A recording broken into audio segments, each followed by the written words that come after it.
Bismillahirrahmanirrahim. Assalamualaikum warahmatullahi wabarakatuh. Perkenalkan, nama saya Miftahul Hairiyah dari Prodi Manajemen Dakwah semester 4B. Saya di sini akan mempresentasikan makalah saya yang berjudul Mazhab Fikih di luar aliran Sunni, yaitu Mazhab Fikih Zahiriyah. Baik, saya akan memulai pembahasannya.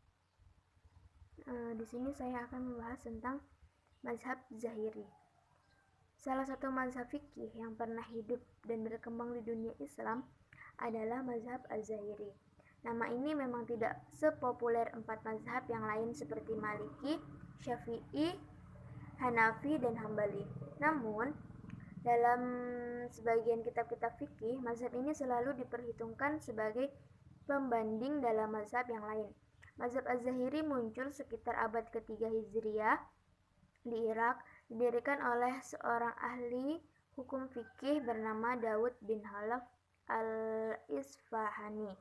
Lahir di Kufah 200 Hijriah atau 815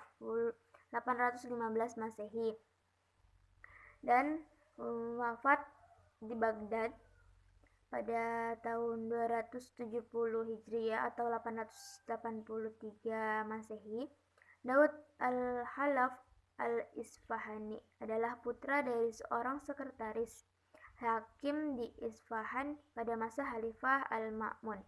Dia mempelajari fikih dari tokoh-tokoh mazhab Syafi'i seperti Abu Thawr, Ibrahim bin Khalid Yamani al-Kalbi, dan Ishaq bin Rahawah. Bahkan seperti dikemukakan oleh Az-Zahra, pemikiran hukum Daud mungkin disebabkan oleh pengaruh yang berlebihan dari kegigihan Imam Syafi'i dalam membela kedudukan sunnah sebagai hukum Islam di zamannya. Di saat-saat sejumlah faqih ahli hukum Islam mengabaikan sunnah, bahkan ada kelompok yang disinyalir inkar sunnah. Dalam latar belakang pendidikan yang demikian, ia berpaling dari mazhab Hanafi yang dianut oleh ayahnya. Akan tetapi, Daud sendiri bahkan penganut mazhab Syafi'i, melainkan mendirikan mazhab atas namanya sendiri. Mazhab Ad-Daudi yang kemudian lebih terkenal dengan sebutan mazhab Az-Zahiri. Inti pokok dari pemahaman mazhab Az-Zahiri ini berkisar pada masalah sumber hukum dan cara memahaminya. Menurut mazhab ini, sumber hukum fikih hanya nas, dalam arti Al-Quran dan As-Sunnah. Dalam hal tertentu, mazhab ini menerima ijma' para sahabat. Penganut mazhab Az-Zahiri menolak ra'yu atau lakal dengan segala bentuknya. Mereka tidak mau menggunakan qiyas, ihtisan, al-maslahah al-mursalah, dan sejenisnya. Mereka juga menentang taklid. Mazhab ini menganggap hanya Al-Quran dan As-Sunnah sebagai sumber hukum. Sedangkan masalah-masalah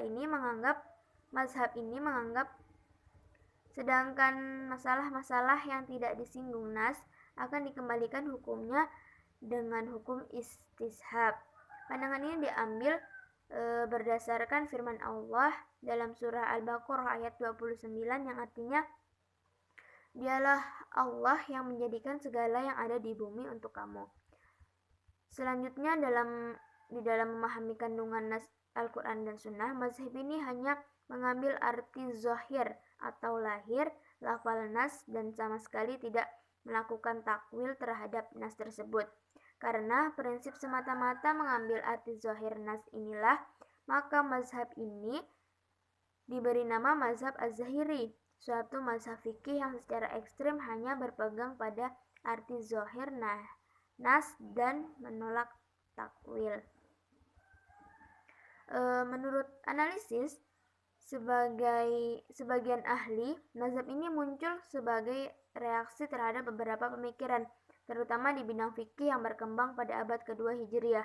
Pada abad itu terjadi pertentangan antara ahlul hadis atau golongan yang dalam menetapkan hukum berpegang pada Al-Quran dan hadis tidak mau menggunakan ijtihad, dan ahlur ra'yi atau golongan yang dalam menetapkan hukum selain berpegang pada Al-Quran dan hadis juga menggunakan akal, pikiran, atau ijtihad.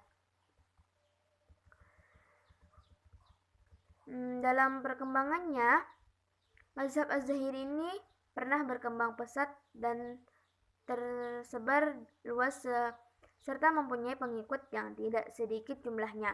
Pada abad ketiga dan keempat Hijriah, Az-Zahiri merupakan mazhab fikih keempat di dunia Islam setelah mazhab Syafi'i, mazhab Hanafi, mazhab Maliki. Mazhab ini pernah tersebar lebih luas dan mempunyai pengikut yang lebih banyak daripada mazhab Hanbali. Akan tetapi, pada abad berikutnya, yakni abad kelima, mazhab Az-Zahiri mulai mengalami kemunduran dan kehilangan pengaruh dari pengikut di dunia timur. Mungkin sekian yang dapat saya sampaikan tentang mazhab Az-Zahiri. Kurang lebihnya saya mohon maaf. Wabillahi taufiq wa hidayah. Wassalamualaikum warahmatullahi wabarakatuh.